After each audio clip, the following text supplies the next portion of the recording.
বিয়ের উদ্দেশ্যে কোনো হিন্দু মেয়ের সাথে প্রেম করলে কি আমার গুনাহ হবে? ভাইরা আমার, কোনো অন্য ধর্মাবলম্বী মানুষকে আপনি ইসলামের পথে দাওয়াত দিবেন, এটা হবে আপনার দাওয়াতি কাজ। তিনি ইসলামে এসছেন, এরপর আপনি তাকে বিয়ে শাদী করতে চাইলে প্রস্তাব দিবেন। এখন বেশিরভাগ ছেলেরা, যুবকরা যদি কোনো অন্য ধর্মের মেয়েদের সাথে সম্পর্ক করে, তো সেক্ষেত্রে ওই মেয়েও ইসলাম গ্রহণ করে, অনেক সময় তাকে বুঝায় নেয়।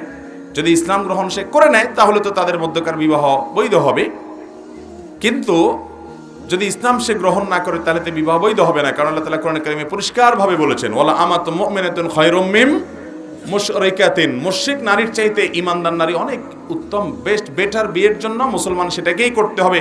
এবং আল্লাহ বলেছেন, ওয়ালা তানকিহুল মুশরিকাত হাত্তা ইউমিন, ঈমানদার নারীদেরকে বিয়ে করো, মুশরিক নারীদেরকে বিয়ে করো না যতক্ষণ পর্যন্ত তারা ঈমান না আনে। এজন্য এটা জায়েজ নাই ভাই। এখন কথা হলো যে আপনি তাকে বিয়ে করবেন, এটা হলো আপনার মূল মতলব। এখন দাওয়াত দিয়ে তারে মুসলমান বানায় নিলেন, নিয়ে বিয়ে করলেন, তাহলে এটা বড়জোর হালাল হওয়া পর্যন্ত হতে পারে, কিন্তু আপনার এই বিয়েটা, এই ইসলাম গ্রহণ করাটা, এটা আপনি আল্লাহর জন্য তো করেন না, করছেন বিয়ের জন্য, রাস্তা পরিষ্কার করার জন্য। তো রাস্তা পরিষ্কারটা হতে পারে টেনে টুনে, বাট এটার জন্য আপনি আল্লাহর কাছে আজরের আশা করাটা কঠিন। এবং অনেক ছেলে আছে অন্য ধর্মের, সে ইসলাম গ্রহণ করেছে, কেন একটা মুসলমান মেয়েকে বিয়ে করবে, এই জন্য সে ইসলাম গ্রহণ করেছে। তো বিয়ের উদ্দেশ্যে ইসলাম গ্রহণ করলে সেই ইসলাম গ্রহণ আল্লাহর কাছে গ্রহণযোগ্য, বিশেষ করে সওয়াবের উপযুক্ত হওয়া নিয়ে প্রশ্ন তোলা যায় বড় করে।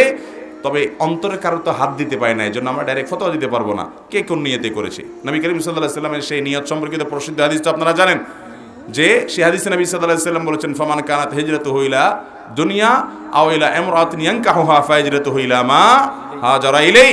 কেউ কোনো মেয়েকে বিয়ে করার জন্য হিজরত করছে, তাহলে হিজরতে বিয়ের উদ্দেশ্যেই হবে, আল্লাহর কাছে এর সওয়াব হবে। তারপরে যদি অন্য ধরনের মানুষ ইসলাম গ্রহণ করে তখন তাকে বিয়ে করা যাবে, তার আগ পর্যন্ত যাবে না।